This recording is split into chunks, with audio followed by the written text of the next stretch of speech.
Hello, I'm Miranda, and today I will be going through each pose with you in Surya Namaskar or Sun Salutation.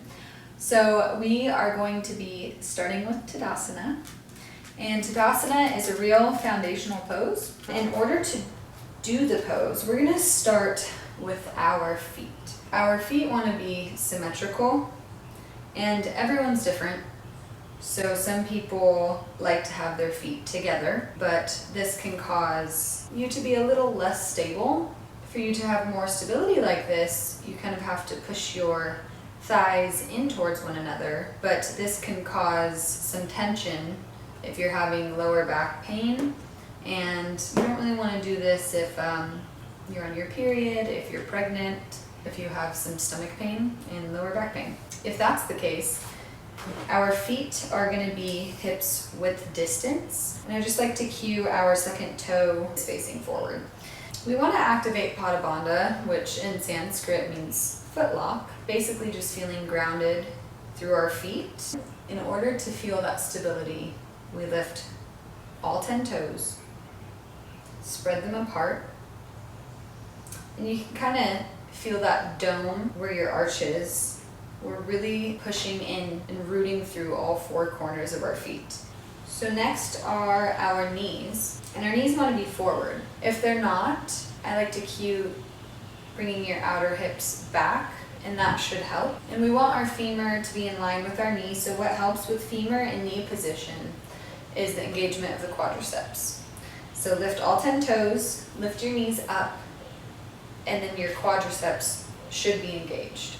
Our inner thighs are drawing back while our outer thighs are drawing in, and that should help neutralize the pelvis. So next is our core. Go ahead and put your toes down while keeping that stability within all 4 corners of your feet. And we're gonna draw our navel and ribs in and broaden our collarbones. So our palms are gonna face forward, and we're gonna externally rotate our arms. I'll show you from the side. Pelvis is neutral.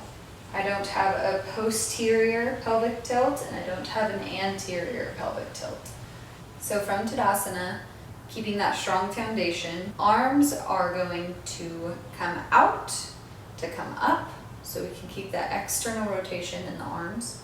And then they come about shoulders width distance. We gaze up in between our thumbs, and our scapula is coming up towards our fingertips, and our inner arm bones are coming in towards our ears, so that brings space for us to knit our ribs in. So from Urdhva Hastasana, we bring our palms together and down to your chest as you slowly start to hinge at the hips, coming into Uttanasana or forward fold. We really want to keep a straight spine coming down, so rolling your shoulder blades down your back. And then when you get to the bottom, it's okay if your spine kind of rounds a little bit. A few modifications. If the ground is a little too far away from you, you can always really bend into your knees if your hamstrings are tight. Or you can come up on blocks and just place your hands on top of them. So from Uttanasana, we go into Ardha Uttanasana.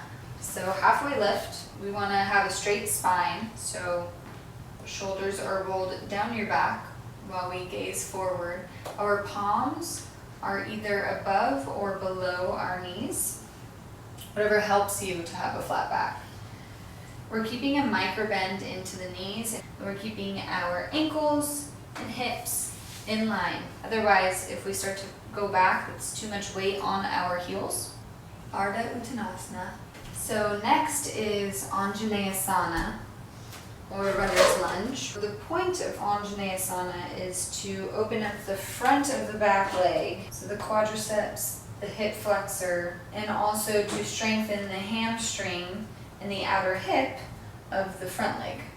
Feet are hips width distance apart, and this helps to stabilize. Our back foot can either be tucked, or we can come onto the top of our right foot. Whatever is easier for you and whatever helps that right knee feel better, but if you're on the top of the right foot, really push into that foot, and it helps bring some pressure off of the knee. If the front knee is falling in, I want you to isometrically pull the front foot back It should align the knee with the second toe and engage the hamstring and the outer hip. Now hug the inner thighs together to keep the core engaged.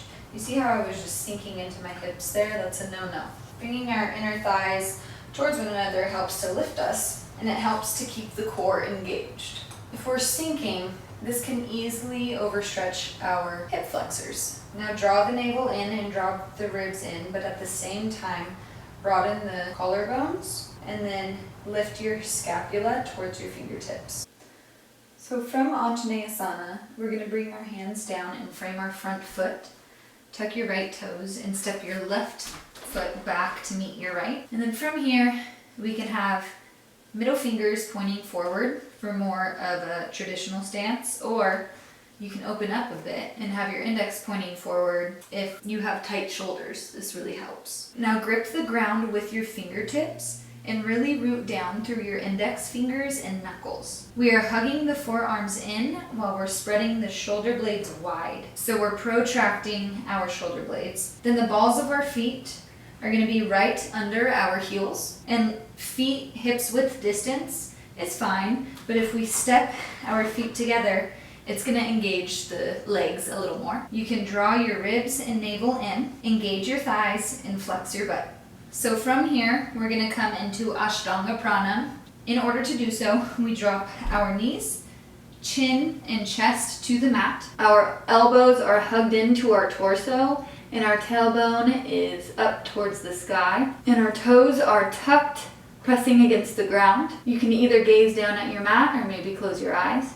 And then next is upward dog. So from here, we're going to come up into upward dog. So thigh bone is straight. Feet are straight and hips distance. Push down firmly through the tops of your feet and engage your hamstrings by pointing your toes, which should neutralize the pelvis. Hands are underneath your elbows and you have a slight bend in your elbows to help you broaden through the collarbones, retracting through the shoulder blades. Now straighten into your arms, push through your hands, really push into that index finger and all of your knuckles. Shoulders are back. Navel is in, inner thighs lift and point the toes so it brings your knees just a few inches off of the mat. Gazing forward, maybe gazing up. So from upward dog, we go into downward dog or Adho Mukha Svanasana. So rolling over your toes, fingers are spread apart, hands are shoulders width distance. If it's hard to straighten into your arms, try spreading your hands out just slightly. Grip the ground through your fingertips and just counter that by pushing down through your index finger and knuckles. Forearms turn inwards and counter that by spreading shoulder blades wide. Draw navel and ribs in. If you're tight in the lower back, bend into your knees and stick your booty up. Think of drawing your inner thighs back while you draw your outer hips back, and this should help to engage the glutes. And then heels just sink firmly onto the mat. If they need to be a little off of the mat, that's okay too. So this is your downward dog. And from here, you just repeat it on the other side. So stepping your right foot forward, dropping that back knee, coming into Anjaneyasana. Strong core, bring your arms up towards the sky. You could always add a back bend here if that's comfortable. Think of lifting with your chest.